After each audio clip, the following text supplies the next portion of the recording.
அனைத்துலக உயிரோடை தமிழ் வானொலி மற்றும் இலக்கு மின்னிதழ் நேயர்களுக்கு வணக்கம். இது அரசியல் களம். இன்றைய அரசியல் களத்திலே நோர்வே நாட்டிலிருந்து திருமிகு குபேரன் துரைராஜா அவர்கள் எங்களுடன் இணைந்திருக்கின்றார். வணக்கம் குபேரன். வணக்கம் ஸ்டீவன். நீங்கள் 1992ஆம் ஆண்டிலிருந்து நோர்வே அரசியலிலே ஒரு தாக்கத்தை ஏற்படுத்துகின்ற ஒரு முக்கியமான நபராக இருக்கின்றீர்கள். அதாவது மிக முக்கியமாக சொல்ல போனால் இந்த சோசலிஸ்ட இடதுசாரி கட்சியினுடைய ஒரு அங்கத்தவராகவும் 92ஆம் ஆண்டிலிருந்து இருக்கின்றீர்கள். தற்பொழுது பேர்கன் நகரில் உள்ளே அந்த நகரசபை கவுன்சிலராக இருக்கின்றீர்கள். இந்த நகரசபை கவுன்சிலராக நீங்கள் 1992ஆம் ஆண்டிலிருந்தே நீங்கள் உள்ளாங்கப்பட்டு மக்களாலே ஜனநாயக ரீதியாக நீங்கள் உள்ளுக்கு வந்திருக்கின்றீர்கள். அந்த வகையிலே நீங்கள் உங்களுடைய கட்சியிலே தான், அதாவது சோசலிச இடதுசாரி கட்சியிலே தான் இலங்கையினுடைய அமைதி பேச்சுவார்த்தையின் போது அமைதிப்புறவாக நோர்வேயால் நியமித்த திரு அரிக் சூல்ஹெய்ம் அவர்கள் இருந்தார்கள். அவர் தனது பணியை சரியான முறையில் செய்திருப்பாரா என்று நீங்கள் நினைக்கின்றீர்களா? தற்பொழுது அவருடைய பெறுமதி என்ன? இவர் உங்கள் கட்சியில் தொடர்ச்சியாக இருக்கின்றாரா, அல்லது நோர்வே அரசில் ஏதாவது தாக்கம் செய்யக்கூடிய வகையில் ஒரு முக்கிய அரசியல் பிரமுகராக இருக்கின்றாரா என்பது பற்றிய விளக்கத்தை தாருங்கள். வணக்கம். எரிக் சூல்ஹெய்ம் எங்கட கட்சி, அதாவது சோசலிச இடதுசாரி கட்சியின் ஒரு முக்கியமான ஒரு நபராக இருந்தது உண்மை. 1977ஆம் ஆண்டில் இருந்தவர் இளைஞர் அணியின் தலைவராக தொடங்கி பிறகு கட்சியின் தலைவரவுமாகி 2 முறை இங்கே அமைச்சர் பதவியும் வகித்த ஒரு முக்கியமான நபர். அதில் கருத்து வேறுபாடு இல்லை. ஆனால் பிறகு நடந்த விஷயங்களை பார்க்கல, அவர் இப்போ கட்சிக்கும் அவருக்கும் எந்த விதமான தொடரும் இல்லை. அவர் 2019ஆம் ஆண்டில் இருந்து எங்கட கட்சியின் எந்த விதமான பொறுப்பிலையும் அவர் இல்லை. அவர் பிற வேறு கட்சியிலையும் ஒரு அங்கத்தவராக இணைந்திருக்கிறார் 2019ஆம் ஆண்டு. அவர் எங்கட நாட்டில் நடந்த பிரச்சனைக்கு உண்மையாகவே எங்களோட பிரச்சனைக்கு தலையிட்டதுக்கான காரணம் நாங்கள் ஒரு ஒரு பலம் பொருந்திய நிலையில இருக்கைக்குள்ள தான் இந்த பேச்சுவார்த்தை என்ற ஒரு நடவடிக்கை மேற்கொள்ளப்பட்டு எரிக் சூல்ஹெய்ம் அதுக்கு ஒரு நடுநிலையாளராக நோர்வே அரசாங்கத்தால் அவர் நியமிக்கப்பட்டார். ஆனால் அவர் நடந்து கொண்ட முறையில் எல்லாரையும் தெரியும் என்ன. இப்போ கடைசியாக அங்கே நடந்த பிரச்சனைகள் எல்லாம் திடீரென்று போர் ஓய்ஞ்ச பிறகு அங்கே எத்தனையோ விதமான போர்க்குற்றங்கள்ல இருந்து தமிழ் மக்கள் மீது ஏற்படுத்தப்பட்ட பயங்கரமான நடவடிக்கைகள் சம்பந்தமாகவோ அல்லது வேற தமிழ் மக்களுக்கு ஏதாவது அரசியல் ரீதியாக ஒரு விடிவை எடுத்து கொடுக்கணும் என்ற ரீதியாக எந்த விதமாகவும் தமிழ் மக்கள் சார்பான தமிழ் மக்களுக்கு நடந்த அநீதிகளை வெளிக்கொண்டு வர்றதுக்கு எந்தவித ஒரு நடவடிக்கையும் அவர் எடுக்காத சரியான ஒரு மாற்றத்துக்குரிய ஒரு விடயம், கவலையான ஒரு விடயம். ஆனால் இந்த அரிக் சூல்ஹெய்ம் அவர் தற்பொழுது ஒரு மிக முக்கியமான நபராகவும் அவரை என்றும் தாயகத்திலிருந்து வருகின்ற சில பிரமுகர்கள் அவரை சந்திப்பதும் பேசுவதும் அவருடன் படம் எடுப்பதுமாகவே இருக்கின்றார்கள். இது பற்றி உங்களுடைய கருத்து? உண்மையாகவே எரிக் சூல்ஹெய்ம் எந்த விதமான ஒரு விதமான பதவியிலையோ பொறுப்பிலே இல்லாத ஒரு அழுப்ப அவர் கடைசியாக எங்கட பேச்சுவார்த்தை முடிஞ்ச பிறகு ஐநா என்ற சில அமைப்புகள் செயற்பட்டு அதுவும் முடிஞ்ச அப்புறம் இப்போ ஒரு விதமான பொறுப்பிலே அவர் இல்லை. அவர் நோர்வே அரசியல் சார்பாகவோ அல்லது வெளிநாட்டு முக்கியத்துவம் வாய்ந்த பதவிகள் எதுலையுமே அவர் இல்லை அவர் இப்ப. ஆகவே எனக்கு சரியான ஆச்சரியமா இருக்கிறது சில வேளைகள்ல இப்ப கூட அவரை எங்களுக்கு ஒரு முக்கியமான நபராக நாங்கள் சித்தரிக்கிறோம். எங்களில் சில பேர் அவரை சித்தரிக்கணும். இப்ப கடைசியா நடந்த விஷயத்த பார்த்தீங்கன்னு சொன்னா அவர் எங்கட பிரச்சனைகளை கதைக்கிறதை விட்டு உண்மையாக எங்களுக்கு எதிராக அநீதி இழைத்த சிங்களவர்களுக்கு குரல் கொடுக்குற மாதிரி தான் தெரியுது கடைசி கட்டங்களில். ஒரு நல்ல ஒரு உதாரணம் ரணில கைது செய்யப்பட்டிருந்த சமயங்கள்ல எல்லா பத்திரிகைகளுக்கும் அவர் அறிக்கை விட்டிருக்கிறார்னு சொன்னால் ரணிலை உடனடியாக விடுதலை செய்ய வேண்டும், ரணில் ஒரு பெரிய குற்றம் செய்யவில்லை, இப்படியான குற்றத்தை இங்கே ஐரோப்பாவில் யாராக செய்திருந்தால் கைது செய்யப்பட்டு மாட்டார்கள். ஆகவே இது ஒரு பிழையான விஷயம் என்று சொல்லி. ஆனால் எங்கட தமிழ் போராளிகள் அரசியல் கைதிகள் இன்று கூட சிறையில் இருக்கணும், அவையை விடணும்னு சொல்லி ஒரு கருத்தை தெரிவிக்கவும் இல்லை.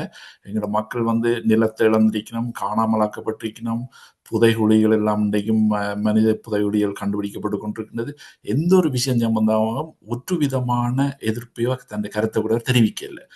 அவருக்கு தெரியும் அதை பற்றி கருத்தை தெரிவித்தால் சிங்கள மக்களுடனான சிங்கள அரசியல் தலைவருடனான தனது உறவு வந்து பாதிக்கப்படும் என்ற ஒரு நோக்கத்துக்காக தான் பேசாமல் இருக்கிறாருன்னு நான் நினைக்கிறேன்.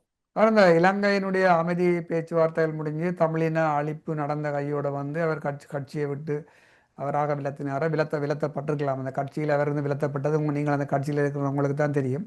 அவர் ஐக்கிய நாடுகள் சபையினுடைய சுற்றுச்சூழல் பாதுகாப்பினுடைய ஜெனரல் செக்ரட்டரியாக நியமிக்கப்பட்டார். அங்கு கூட இவர் இந்த ஐக்கிய நாடு சபைகளுடைய பணத்தை விரயம் செய்ததாக ஒரு பெரிய குற்றச்சாட்டு ஒன்று ஏற்பட்டது. அது பற்றி உங்களுக்கு தெரிந்த விடயங்களை நீங்கள் கூறலாம் நினைக்கின்றேன். எரிக் சூல்ஹெய்ம் வந்து சுற்றுச்சூழல் அமைச்சராக, நோர்வேயின் சுற்றுச்சூழல் அமைச்சராக பதவி வைத்துக் கொண்டிருந்தவர். அந்த நேரம் வந்து எங்கள் கட்சியின் ஒரு புதிய தலைவராக வந்தவர் லீஸ்பக்கன். அவர் தலைவராக வந்தபோது அவர் செய்த வேலை என்று சொன்னால் வந்து உடனடியாகவே அவர் அமைச்சு பதவிகளில் மாற்றங்கள் செய்தவர். அந்த நேரம் வந்து எரிக் சூல்ஹெய்மின் அமைச்சு பதவி பறிக்கப்பட்டது. அவர் அவர் அமைச்சு உடனடியாக அந்த அமைச்சு பதவி விட்டு போயிட்டார். போன பிறகு வந்து அவர் வந்து கட்சியோட எங்களுடைய கட்சியோட எந்த விதமான தொடர்பும் இருக்கல. பிறகு வந்து அவர் ஐநாவின் அந்த பதவியில கூட சில விமான அதாவது ரேசரைனிங் நீங்க சொல்றது, அதாவது போக்குவரத்து செலவுகளை வந்து நிறைய பிழையாக காட்டி அதுக்குரிய சில நடவடிக்கை எடுக்கவில்லை. அந்த காசை கூட திருப்பி கட்டி அவர் கட்ட வேண்டிய நிலை ஏற்பட்டது. ஆகவே என்னன்னு சொன்னா இப்ப அது அப்படி நடந்ததுயா. இந்த இன அழிப்பு நடந்த கிட்டத்தட்ட ஒரு 1.5 லட்சம் மக்களை ஈழத்தமிழர்கள் தொலைத்து இந்த அமைதி பேச்சுவார்த்தையின் காரணமாக எரிக் சூல்ஹெய்முடைய தலைமையில் நடந்த அமைதி பேச்சுவார்த்தையின் போதுதான் இந்த இன அழிப்பு நடைபெற்றது. இறுதி யுத்தத்தின் போது இன அழிப்பு ஒரு 1.5 லட்சம் ஈழத்தமிழர்களுக்கு மேலே நாங்கள் இழந்திருக்கிறோம். அந்த வலி ஆறுவதற்கு முன்பே எரிக் சூல்ஹெய்ம் அவர்கள் வந்து ஸ்ரீலங்கா, இலங்கை சென்று ரணிலுடன் கட்டிப்பிடித்து தனது நண்பரை பல வருடங்களுக்கு பின்பு சந்திக்கின்றேன் என்று கூட அதில் சொல்லியிருக்கின்றார். இது கட்சி, நீங்கள் அந்த கட்சியில் இருந்தவர் நீங்கள் இருக்கின்றீர்கள், எரிக் சூல்ஹெய்ம் இருந்தவர் என்ற வகையிலே உங்களுடைய உணர்வு எப்படி இருந்தது? மிகவும் கவலையாகவும் ஒரு சரியான ஒரு ஏமாற்றத்தை தந்த இந்த நடவடிக்கை. ஏன்னு சொன்னா உண்மையாவே அந்த நேரம் வந்து சரணடைய போனவர்கள் வந்து படுகொலை செய்யப்பட்டதெல்லாம் வந்து எரிக் சூல்ஹெய்முக்கு வடிவா தெரியும் என்ன நடந்ததுன்னு சொல்லி. யார் அந்த சரணடைய போனவே அதுக்கு போறதுக்கான முன்னேற்பாடுகள் செய்ததில் வந்து இப்ப தகவல் வந்ததன்படி எரிக் சூல்ஹெய்முக்கும் அதுக்குள்ள ஒரு தொடர்பு இருக்குது அந்த அரேஞ்ச்மெண்ட் செய்ததுக்கு. ஆகவே அவர்கள் எல்லாம் கொல்லப்பட்டு அதுக்கு எதுவிதமான கருத்து தெரிவிக்கல. அப்படி நிறைய பிரச்சனைகள், நிறைய தமிழாக்களுக்கு குரல் எடுக்க வேண்டிய நேரங்களில் வந்து அவர் எதுவித குரலும் கொடுக்காமல்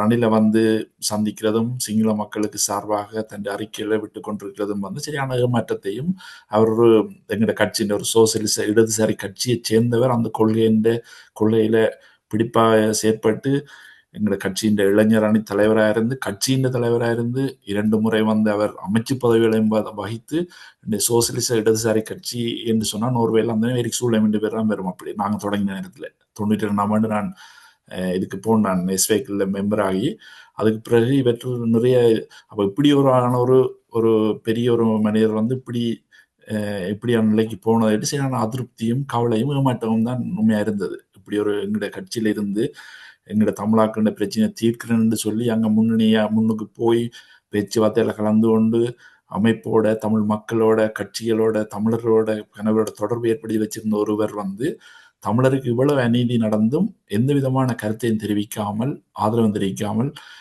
இருந்தது மட்டும் இல்லாமல் சிங்களவர்களோட தன் உறவை பலப்படுத்தி கொண்டிருக்கிறார். அது சரியான கவலையான விஷயம். நீங்கள் நினைக்கின்றீர்களா இனி இப்பொழுது அந்த ஆயுத போராட்டம் முடிவுக்கு வந்து விட்டது, இப்பொழுது அரசியல் போராட்டம் நடைபெற்று கொண்டிருக்கின்றது. ஆனால் இப்பொழுதும் வடக்கு கிழக்கிலே வந்து நில ஆக்கிரமிப்புகள், தமிழர்களுடைய பண்பாட்டு ரீதியான சீரழிப்புகள் திட்டமிட்டு நிறைய நடைபெற்று கொண்டிருக்கின்றன. இந்த சந்தர்ப்பத்திலே வந்து சிங்கள கட்சிகளுடன் ஒரு பேச்சுவார்த்தையை நடத்த வேண்டுமா என்றால் எரிக் சூல்ஹெய்மை திருப்பி அவர் இந்த ஒரு பதவிக்கு வருவதற்கு அருகதை உள்ளவரா? இல்லை, நிச்சயமா இல்லை. அவர் வந்து நிச்சயமாக ஒருபோதுமே வந்து நடுநிலையாளராக அவர் தன்னை அடையாளம் காட்ட முடியாதனி. அவர் உண்மையான நடுநிலையாளராக இருக்கவில்லை. அவர் வந்து என்னென்னு சொன்னால் இப்ப ஒரு சோசியலிச இடதுசாரி கட்சி எப்பவுமே வந்து தாழ்த்தப்பட்ட வீழ்த்தப்பட்ட ஆக்களுக்காக குரல் கொடுக்கிறார்கள் நாங்கள். அதான் உண்மையான எங்களுடைய ஒரு எப்பவுமே வந்து நாங்கள் ஒரு ஒரு அநியாயம் நடக்கல சுட்டி அதை அதை கேட்கணும். அதை இன்றைக்கு வந்து எரிக் சூழ்நிலையும் வந்து இன்றைக்கு அவர் அவர் ஆதரிக்கிற ஆக்கள் வந்து உண்மையாகவே நியாயத்தின் பக்கம் நின்றாக்கள் இல்லை. நியாயத்தின் பக்கம் நின்றாக்களை வந்து அவர் வந்து மறந்துட்டார். அவர் தன் கடமையை நியாயத்தின் பக்கம் நின்று வீழ்த்தப்பட்டவர்களை வந்து காப்பாற்றுறதுக்கு அவர்களுக்கு குரல் கொடுக்கறதுக்கான தன் கடமையை அவர் வந்து செய்யலை. அவர் என்றால் அவருக்கு ஒரு பெரிய பொறுப்பு இருக்குது. அவர் இன்றைக்கு பேச்சுவார்த்தைகள் நடுநிலையாளராக நோர்வேயால் நியமிக்கப்பட்டு கன வருடங்கள் எங்களுடைய அமைப்புகள் தமிழாக்களோட நிறைய தொடர்புகளை வச்சு கொண்டிருந்த ஒருவர். அவர் திடீரென்று எங்களுடைய ஆக்களுக்கு இவ்வளவு அநியாயங்கள் நடந்த பிறகு எந்த விதமான ஒரு கருத்தையும் தெரிவிக்காமல் எதையுமே அவர் ஒரு விதமான நடவடிக்கையும் எடுக்கல. கடைசியா ஒரு இந்த பேச்சுவார்த்தை சம்பந்தமாக ஒரு ஆய்வு ஒன்று செய்யப்பட்டது. இந்த பேச்சுவார்த்தை இந்த இது சமாதானம் இது ஏன் பிழைத்ததுன்றதுக்கு. அதுக்கு இங்கே பேர்கனில் ஒரு கிறிஸ்டியன் மிக்கல்சன் இன்ஸ்டிடியூட் ஒன்று இருக்குது. அவர்களுக்கு வந்து அவரோட அதில் கூட இன்றைக்கு எங்களுடைய தமிழ் மக்கள்கிட்ட சரியான நியாயங்கள் கருத்துக்கள் உள்வாங்கப்படவில்லை அது செய்ய. ஆனால் அங்கேயும் ஒரு பிழை நடந்திருக்கிறத நாங்கள் சொல்ல வேண்டும். ஏனென்று சொன்னால் ஒரு இனஅழிப்பு நடந்தது ஈழத்தமிழராகிய எங்களுக்கு. அந்த பேச்சுவார்த்தை என்பது வந்து முற்று முழுதாக ஒரு ஃபெயிலியரான ப்ரொசஸ். முற்று முழுதாக நோர்வேயால் மேற்கொள்ளப்பட்ட இந்த பீஸ் ப்ரொசஸ் என்ற அமைதி பேச்சுவார்த்தை என்பது வந்து முற்று முழுதாக ஒரு தோல்வியுற்ற ப்ரொசஸாகத்தான் நாங்கள் பார்க்க வேண்டும். அப்படி அது பாதிக்கப்பட்ட மக்களாகிய நாங்கள் இந்த பீஸ் ப்ரொசஸ் சம்பந்தமாக இந்த அமைதி பேச்சுவார்த்தை வெற்றி அளித்ததா இல்லையா, இங்கு என்ன நடைபெற்றது என்று ஒரு ஆய்வு செய்து எங்களால் ஒரு ஆய்வு அறிக்கையை ஏன் விட முடியவில்லை? எங்களுக்கு முன்னதாகவே எரிக் சூலையும் இந்த நோர்வேயினுடைய வெளிநாட்டு அமைச்சும் விழுந்து அடித்து கொண்டு இந்த கிறிஸ்டியன் மைக்கேல்சன் இன்ஸ்டிடியூட்டினூடாக ஒரு அறிக்கையை சமர்ப்பித்திருக்கின்றார்கள். அந்த அறிக்கையில் உள்ளவைகள் எல்லாம் மிகவும் பிழையான விடயங்கள் என்றுதான் சொல்லப்படுகின்றது. இதில் உங்களுடைய கருத்தை பற்றி பாருங்கள். ஏன் எங்களால் ஒரு அறிக்கையை சமர்ப்பிக்க முடியவில்லை? உண்மையாகவே எங்களுக்கான ஒரு துப்பாக்கிய நிலை என்னன்னு சொன்னால், சர்வதேச ரீதியாக வந்து எங்கள்கிட்ட ஒரு பலம் வாய்ந்த ஒரு குரல் எங்கள்கிட்ட இல்லை. ஒருமித்த குரல் ஒன்று இல்லை எங்கள்கிட்ட. அப்பவும் இருக்கே இல்லை.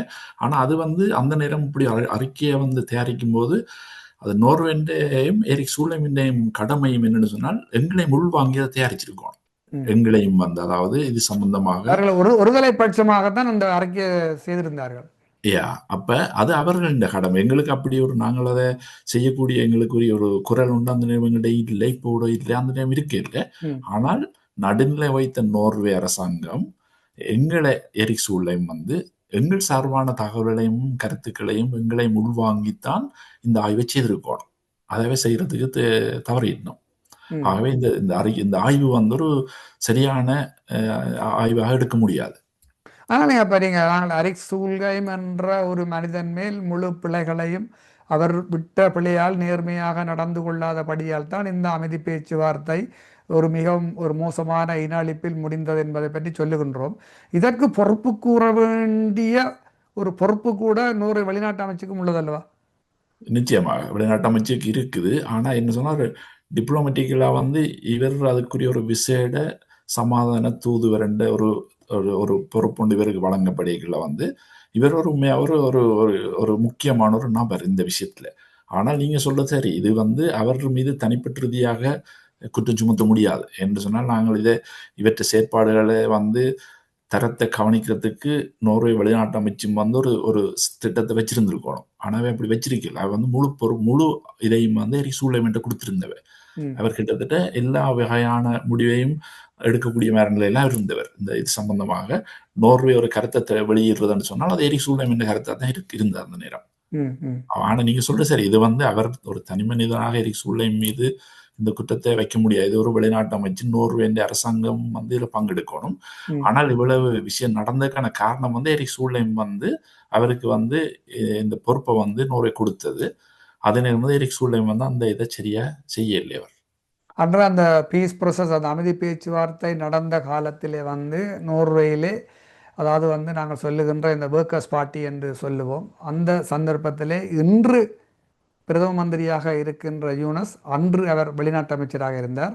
இன்று நோர்வேயினுடைய நிதி அமைச்சராக இருக்கின்ற ஜென்ஸ் ஸ்டூல்டன்பர்க், அதாவது நேட்டோவினுடைய ஜெனரல் செக்ரட்டரியாக இருந்த பிற்பாடு இப்பொழுது வந்து நோர்வேயினுடைய நிதி அமைச்சராக அவரை நியமித்திருக்கின்றார்கள். அவர்தான் அன்று நோர்வேயினுடைய பிரைம் மினிஸ்டராக இருந்தார். அப்ப இவர்களுக்கும் ஒரு பொறுப்பு இருக்கின்றது ஈழத்தமிழர்களுடைய இனப்படுகொலையில், இல்லையா? நிச்சயமாக முழு நோர்வே அரசாங்கத்துக்கு அந்த அந்த அந்த காலகட்டத்தில் அரசாங்கத்தில் இருந்த பொறுப்பில் இருந்தவர்கள் அனைவருக்கும் ஒரு பொறுப்பு இருக்கு. என்னன்னு சொன்னா இந்த பிரச்சனையை வந்து நிப்பாட்டி இருக்கலாமோ அல்லது தமிழருக்கு வந்து ஒரு ஒரு சரியான இது தனிநாடையால் உரிமையை பெற்றுத்தரையில் என்றது குற்றம் இல்லை. குற்றம் வந்து சமாதான பேச்சுவார்த்தை முறிவடைந்த பின்னர் கூட தமிழாக்களுக்கு இழைக்கப்பட்ட அநீதியில வெளிக்கொண்டு வரையில்லை. அதே நேரம் வந்து ஒரு அரசியல் ரீதியாக வந்து ஒரு தீர்வு ஏற்படுத்துறதுக்கான எந்த விதமான ஒரு முயற்சியும் எடுக்கவில்லை. அதாவது அந்த மேற்கு வந்து என்னன்னு சொன்னா அவர்கள் தங்களுடைய நலன் பாரிஸ் சூழ்நிலை மூட வந்து அமைதி பேச்சுவார்த்தையின் புறாவாக சென்றவர். அவர் அங்கு வன்னிக்கு செல்லும் பொழுது கூட இந்தியா சென்றுதான் அங்கு போவார். வன்னியில் திரும்பி வரும் பொழுது கூட இந்தியா சென்றுதான் இங்கால திரும்பி வருவார். அப்போ ஒட்டுமொத்தமாக வந்து இவர் சர்வதேசத்தினுடைய நலன்கள் சார்ந்துதான் செயற்பட்டிருக்கின்றார் என்பது வந்து மிக மிக தெளிவாக தெரிகின்றது. அப்போ இவர் என்ன செய்திருக்க வேணும் அந்த நேரத்தில் என்று இவருக்கு தெரிகிறது. இந்த அமைதி பேச்சுவார்த்தை என்பது வந்து ஒரு சரியான முறையில் தமிழர்களுக்கு தீர்வை கொடுக்க போறதில்லை என்றதை வந்து இவர் கண்டிப்பாக வந்து அடையாளம் கண்டிருப்பார். அப்படி இருக்கவும் இவர் தொடர்ச்சியாக 2009ஆம் ஆண்டு இன அழிப்பு வரைக்கும் இவர் அங்க நின்று இவ்வளவு நடத்துகிற அளவுக்கு இவர் நின்றிருக்கிறார் என்றால் இந்த அமைதி பேச்சுவார்த்தை பிழைக்கும் என்ற நேரத்தில் இவர் இந்த பதவியில் விட்டு விலகி இருக்க வேண்டும் அல்லவா? நீங்க நான் இந்த எரிக் சூழல் என்ற நடவடிக்கை 2 விதமா பார்க்குறேன். ஒன்று வந்து சமாதான பேச்சுவார்த்தையில் நடந்து கொண்டிருந்த காலம் உண்டு. மற்றது சமாதான பேரெல்லாம் முடிஞ்சு போரும் முடிஞ்சு எல்லாம் முடிந்த 2வது கட்டம். 2 கட்டத்திலையுமே அவர் வந்து தன் பணியை சரியா செய்யலை. முதல் நீங்க சொன்ன மாதிரி சர்வதேச வேலை திட்டங்களுக்கும் அவையின் அட்டவணைக்கும் ஏற்ற முறையில் தான் இந்த பேச்சுவார்த்தை நடத்தப்பட்டு கொண்டிருந்தது. நோர்வேக்கு வந்து பெரிய பவர் ஒன்றும் இருக்கல. ஆனால் இவர் ஒரு தூதுவர் என்ற ரீதியில் சில விஷயங்கள் எல்லாருக்கும் சொல்லி தமிழ் மக்களுக்கு ஒரு பெரிய ஒரு நம்பிக்கையை ஏற்படுத்தி இருந்தவர் இவர். ஒரு போலியான நம்பிக்கை அது. அடுத்த 2வது கட்டமான நடவடிக்கை இந்த போரெல்லாம் முடிஞ்ச பிறகு செய்ய வேண்டிய சில முக்கியமான நடவடிக்கைகள், அதாவது எங்களோட அகதிகளாக்கப்பட்டு முள்கம்பிகளுக்கு வச்சிருந்து இவ்வளோ சித்திரவதைகளுக்கும் எங்களுடைய சனம் அனுபவிச்ச நேரமும், மற்றது இன்னொன்று வந்து எங்களோட நிலம் பறி போய் கொண்டிருந்த நேரம், காணாமலாக்கப்பட்ட ஒரு நிலம், அந்த நேரங்களில் கூட ஒரு விதமான தங்களோட கருத்தை தெரிவிக்கல. அந்த பாதிக்கப்பட்ட மக்களுக்கு செய்ய வேண்டிய அதாவது ஆதரவை செய்யல. உண்மையான நிலைய வெளியில கொண்டு வரையில்லை. அப்போ அந்த 2 கட்டத்திலையும் சமாதான நடந்து கொண்ட முறையிலையும் வந்து சரியா செயற்படையில்லை. பிறகு வந்து இந்த பிரச்சனை எல்லாம் முடிவுக்கு வந்த பிறகு பாதிக்கப்பட்ட மக்களுக்கு குரல் கொடுக்க வேண்டிய நேரத்தில் வந்து எந்த விதமான நடவடிக்கை எடுக்காமல் அப்படியே எல்லாம் ஒஞ்சி மாதிரி அமைதியா அப்படி இருந்துட்டார் எரிக் சூழலுடைய செயற்பாடு என்பது வந்து உங்களுடைய கட்சிக்கும், அதாவது சோசலிச இடதுசாரி கட்சிக்கும் நோர்வேக்கும் கூட ஒரு இழுக்கைத்தான் ஏற்படுத்தியுள்ளது. நிச்சயமா அதனால் அது உண்மைதான்யா. உங்கள்கிட்ட நீங்கள் இப்போ இந்த சோசலிச இடதுசாரி கட்சியில் தற்பொழுது கூட வந்து நீங்கள் இந்த நகராட்சி மன்றத்திலே வந்து நீங்கள் கவுன்சிலராக இருக்கின்றீர்கள். ஜனநாயக ரீதியாக தெரிவு செய்யப்பட்ட நீங்கள் இங்கே நோர்வேயிலே ஏன் உங்களால் உங்கள் கட்சிக்கு ஒரு தாக்கத்தை ஏற்படுத்த முடியவில்லை? ஈழத்தமிழர்களுடைய பிரச்சனையை அவர்கள் தொடர்ச்சியாக குரல் கொடுக்க வேண்டும் என்று. இல்லை, உண்மையான இப்போ என்னென்னு சொன்னாலும் இப்போ இந்த சர்வதேச இதில் வந்து ஒவ்வொரு பிரச்சனை ஓடிக்கொண்டிருக்குது. இப்போ என்னோட பிரச்சனையை வந்து ஏன் எப்படி இப்படி வந்தேன்னு தெரியல. ஆனால் பிரச்சனை எல்லாம் முடிஞ்சுது, அங்கே ஒரு பிரச்சனையும் இல்லாத மாதிரியான ஒரு தோற்றத்தை உருவாக்கப்பட்டு விட்டது. இப்ப நாங்கள் இங்க உள்ள அதை அந்த தோற்றத்தை வந்து வெட்டி கதைக்க வேண்டியது உங்களை போன்ற அரசியல் பிரமுகர்களுடைய கடமை, இல்லையா? ஆனா நாங்கள் கதைச்சா கூட அது எவ்வளவுக்கு எடுபடுமென்றதுல ஒரு ஒரு ஒரு இது நாங்கள் தொடர்ந்து காய்ச்சி கொண்டிருக்கிறோம். இப்போ நாங்கள் சில விஷயங்கள் நடக்கிற போது வந்து நாங்கள் அதை பகிர்ந்து கொள்கிறோம். இப்போ எங்களோட நாட்டில் நடக்கிற தமிழாக்களுக்கு நடக்கிற உதாரணம் செம்மணி புதைகுழியின் பிரச்சனை எல்லாம் வரைகள்லாம் வந்து நாங்கள் அதை தெரியப்படுத்துகிறோம், அதை பற்றி கதைக்கிறோம். ஆனால் வந்து அதை ஒரு பெரிய அளவில் வந்து அதை கொண்டு போக முடியாமல் இருக்கு எங்களால். இன்று கூட வந்து நோர்வேயின் அரசியலில் வந்து தற்பொழுது கூட வந்து இந்த ஒர்க்கர்ஸ் பார்ட்டி என்று சொல்லப்படுகின்ற, அதாவது நோர்வேஜியன் லாங்குவேஜ் தொலைக்காட்சி தான் இப்பொழுது ஆட்சி இருக்கின்றார்கள். அவர்களுடைய கோலிஷன் பார்ட்டியாக வந்து எஸ்வே இருக்கின்றது. ஏன் இந்த சந்தர்ப்பத்தில் கூட எஸ்வேக்கில் நீங்கள் ஒரு தாக்கத்தை ஏற்படுத்தி இந்த ஆளுங்கட்சிக்கு ஒரு அழுத்தத்தை கொடுக்க முடியாது? இல்லை என்ன சொன்னால் இப்போ நான் தான் முதல் உங்களுக்கு சொன்ன மாதிரி வந்து எங்கட இந்த பிரச்சனை வந்து ஒரு பெரிய பிரச்சனை என்று சொல்லி ஒரு இதோ இப்படி ஒரு பிரச்சனை அங்கே ஒன்று இல்லாத மாதிரியும் எல்லாம் ஒரு நல்ல முறைக்கு போய் கொண்டிருக்குது, வளமைக்கு திரும்பி கொண்டிருக்கின்ற மாதிரியான ஒரு இது வந்து இங்கே ஏற்படுத்தப்பட்டு விட்டது. ஆனால் நீங்கள் அது சொல்ல அந்த சரி, அங்கு பிரச்சனை உள்ளது என்பதை எங்களால் நிறுவ முடியவில்லையா? எங்களுக்கு உண்மையான அதில் இப்போ நாங்கள் கவுன்சிலர் என்ற ரீதியிலேயோ அல்லது இங்கே தமிழ் மக்கள் வந்து இங்கே கனகாலமாக நாங்கள் இங்கே வாழ்கிறோம், நிறைய பெரிய பெரிய பதவியல் பொறுப்புகளில் எங்களோட தமிழ் மக்கள் இங்கே இருக்கிறோம். ஆனால் எங்களுக்கு வந்து ஒரு ஒருமிச்ச குரல் உண்டு இங்கேயோ அல்லது சர்வதேச ரீதியாக வேறு நாட்டிலேயோ அல்லது எல்லா நாட்டிலையும் சேர்ந்தோ வந்து ஒரு உறுதியான குரல் ஒன்று இல்லாமல் இருக்குது. இப்ப கடைசியா வந்த 60வது மனித உரிமை ஆணையத்தின் அமர்விலே பாஸ் பண்ணப்பட்ட இந்த ரெசல்யூஷன், இந்த அதை கூட அந்த அறிக்கையை கூட பார்த்தீங்கன்னா அதுல கூட நோர்வேயினுடைய தாக்கம் இருக்கின்றது. இதுவரை காலம் வந்த அறிக்கைகளில வந்த ரெசல்யூஷன்ல வந்து மிக மோசமான ஒரு ரெசல்யூஷன் என்றால் அதுதான். ம். அதில் நோர்வே கூட தாக்கம் செலுத்தி இருக்கின்றது. அப்ப இந்த இனப்படுகொலை நடந்திருக்கின்றது, நோர்வே ஒரு அமைதி புறாவாக இருந்திருக்கின்றது, அரசூர்ல இந்த அமைதி பேச்சுவார்த்தையில் கலந்து கொண்டிருக்கின்றார். இவ்வளவும் தெரிந்த நோர்வே தொடர்ச்சியாக ஈழத்தமிழர்களுக்கு ஒரு நியாயமான தீர்வு கிடைக்க வேண்டும் என்பதில் வந்து நோர்வேயில் இருக்கின்ற தமிழ் அரசியல்வாதிகள் ஏன் முனைப்பு செலுத்தவில்லை என்பது ஒரு பெரிய கேள்விக்குறியாக உள்ளது அல்லவா?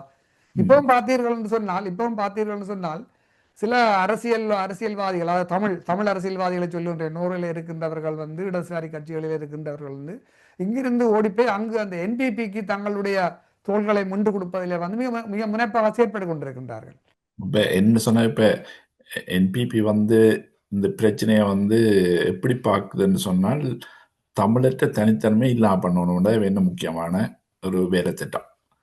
தமிழாக்கண்ட பிரதேசங்களையோ அல்லது தமிழாக்கண்ட கலாச்சாரம் தனித்தன்மையை வந்து இல்லாமல் பண்ணணுமெண்டு அதை வந்து நாங்கள் புரிஞ்சு கொள்ள இல்லை. நாங்கள் வந்து அங்கே கொஞ்சம் இப்போ பயமில்லாமல் சுத்தக்கூடிய இருக்குது, பிரச்சனைகள் குறைவு, அப்படியான நிலையை வச்சுக்கொண்டு நாங்கள் பார்க்குறோம். நீண்ட தூரத்தில் பார்க்கல வந்து எங்களோட தனித்தன்மையும் எங்களோட நிலங்கள் எங்களுக்கான ஒரு எங்களோட தனித்தன்மையை வந்து நாங்கள் இழந்து கொண்டு போகிறோம்ன்றது நாங்கள் புரியல. அதான் இப்போ சில பேர் அதை ஆதரிக்க என்பிபி என்ன எங்களுக்கு வந்து எந்த ஒரு அரசாங்கம் வந்து தமிழற்ற பிரச்சனைக்கும் நிரந்தரமான ஒரு அரசியல் தீர்வை முன்வைக்காதவர்கள் எல்லாருமே வந்து எங்களுக்கு எதிரானவர்கள் இல்லை. உண்மையாக வந்து என்பிபிக்கு இப்போ அந்த சந்தர்ப்பம் இருக்குது, அவன் பெரும்பான்மை இருக்குது, அவ நினைச்சால் ஒரு தமிழருக்கு என்பிபி என்றது வந்து அது ஒரு இனவாத கட்சியான ஜேவிபியினுடைய ஒரு அங்கமாக தான் என்பிபியாக வந்து தேசிய மக்கள் சக்தி என்று வந்து நிற்கின்றார்கள். அது இலங்கையில் இருக்கின்ற ஒரு சிங்கள கட்சி.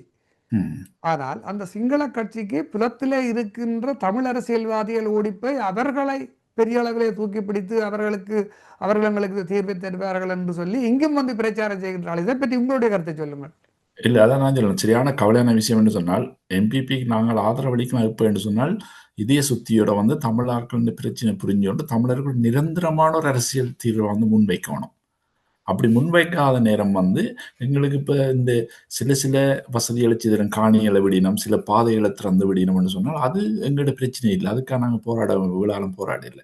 எங்களுக்கான ஒரு சரியான ஒரு அரசியல் தீர்வை வந்து முன்வைக்க மாட்டேன்னு நினைக்கிறேன். அப்படி இருக்கைகளை வந்து புலத்தில் இருந்து நாங்கள் எங்களுடைய எங்களுடைய ஆக்கள் வந்து என்பிபிக்கு ஆதரவளிச்சு இதன்றதை வந்து எனக்கு ஆட்கள் என்று பொதுப்படியா சொல்வதை விட இங்கு உள்ள, அதாவது நோர்வேயினுடைய அரசியல் கட்சிகளிலே இருக்கின்ற தமிழ் பிரமுகர், அது எனக்கு விளங்கல. இப்போ உண்மையாகவே அப்படி செய்தால் ஒரு அரசியல் ரீதியாக தமிழாக்களுக்கான அரசியல் உரிமைகள் வழங்கப்பட்டால் அப்படி செய்யலாம். ஆனால் அப்படி வழங்குறதுக்கான ஒரு சூழ்நிலையை உருவாக்க மாதிரி எனக்கு தெரியல என்பிபி. நாங்கள் இங்க உள்ள அரசியல்வாதிகள் வந்து என்பிபிக்கு ஒரு தாக்கத்தை ஏற்படுத்தலாம் என்று நீங்கள் நினைக்கின்றீர்களா?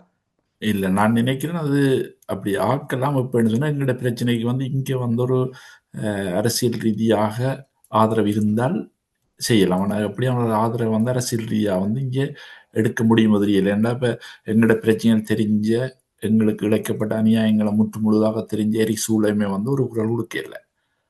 அப்போ நாங்கள் வந்து எங்களுக்கு நாங்கள் இனி வந்து இங்கே இருக்கிற அரசாங்கத்தை வந்து கூடிய வரை வந்து நாங்கள் அவைக்கு ஒரு அழுத்தத்தை கொடுத்து எங்களுக்காக இதன்லாமன்ற மாதிரியான எனக்கு தெரியல அப்படி எவ்வளவு சாத்தியக்கூறு இருக்குன்னு சொல்லி. இல்லை, 2009ஆம் ஆண்டிற்கு முன்பு அங்கே நாங்கள் பலமாக இருந்த, நீங்கள் முதலே குறிப்பிட்டிருந்தீர்கள் பலமாக இருந்த காலகட்டம்னு சொல்லி, பலமாக இருந்த காலகட்டத்திலே வந்து புலத்திலே வந்து ஒரு அரசியல் தாக்கத்தை ஈழத்தமிழர்கள், ஈழத்தமிழ் செயற்பாட்டாளர்கள் வந்து புலத்திலே ஏற்படுத்தியிருந்தார்கள். ம். அந்த அரசியல் தாக்கம் என்பது வந்து இப்போ குறைந்து கொண்டு தான் போகின்றது. அது ஒரு பெருசாக வீச்சு பெறவில்லை. அந்த வீச்சு வந்து மிக மிக மிக மிக மிகப்படியே மெதுவாக குறைந்து குறைந்து குறைந்து கொண்டு தான் போகின்றது. அப்போ இந்த வீச்சை நாங்கள் மேலும் கூட்ட வேண்டுமாக இருந்தால் நீங்கள் என்ன செய்ய வேண்டும் நினைக்கின்றீர்கள்? இருக்கின்றவர்கள் ஓய்ந்து விட்டார்களா அல்லது இளைய தலைமுறைகளை கொண்டரவில்லையா? உங்களுடைய கருத்தை உங்களுடைய பார்வையின்படி நீங்கள் என்ன நினைக்கின்றீர்கள்? இல்ல உண்மையாவே வந்து இளைய தலைமுறை வந்து கன விஷயங்கள்ல உள்வாங்கப்பட இல்லை.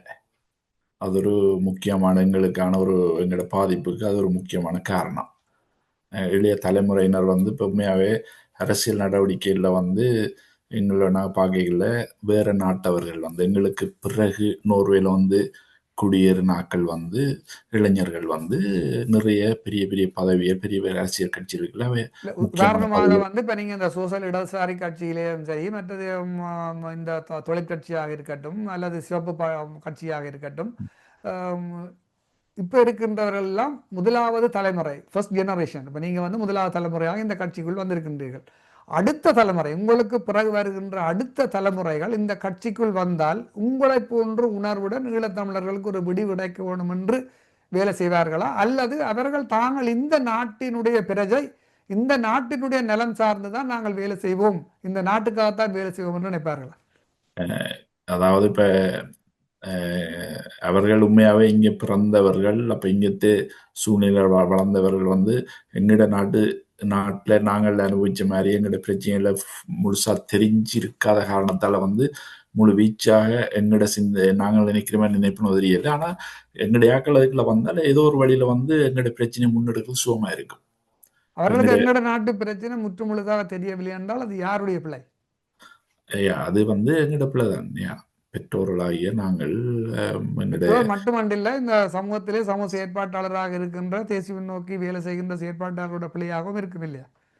அது சரி. நாங்கள் வந்து அதுக்குரிய முக்கியத்துவத்தை கொடுத்து நாங்கள் இளையோரை நாங்கள் ஊக்குவிச்சு அரசியல் நடவடிக்கைகளுக்கு பொது விஷயங்களுக்கு நாங்கள் எங்களுடைய இளையோரை வந்து உள்வாங்கினது போதாது. இல்லை, அதற்காக வேண்டி நான் சொல்லவில்லை வந்து நீங்கள் ஒரு கட்சியிலே இந்த நாட்டினுடைய ஒரு கட்சியிலே இருக்கும் பொழுது அந்த கட்சிக்குள்ளே இருந்து தனியாக ஈழத்தமிழர்களுடைய விடிவுக்காகத்தான் வேலை செய்ய வேண்டும் என்று நான் சொல்லவில்லை.